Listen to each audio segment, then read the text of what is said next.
বন্ধু অনেক লোজা আছো না জি বেকুন তে কোথায় আসলে লোজা কি তাহা নিবে বেকুন তাহে ন ওনারা দৌলত তো আশেপাশে আই ন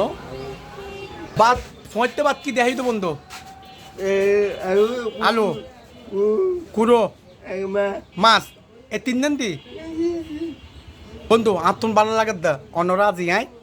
ইত্তেরে হাবাই বেল্লাই হ্যাবেন ইত্তেরি এখন ন আজানোর পর হবে না এখন আজানোর পর মাগবে আজান দেবে না তিত্তেরে করিবে না আচ্ছা ঠিক আছে এখন দনত লই যাইম তোরে এ নাই দনত টিয়া দি যাইম দনিয়ে ন তিত্তেরে হবে ঠিক আছে আই চলো বন্ধু দনিয়ে ন আসসালামু আলাইকুম ভালো আছেন না সদর এবারে আজুন মিস্ত্রি দিবেন জি জি বুঝলাম আচ্ছা ঠিক আছে অনেক বিল্লো দি ফেলেছ কারণ বিল্লো লাখন খুশি হইও না আজুন মিস্ত্রি লইও কেন আচ্ছা ধন্যবাদ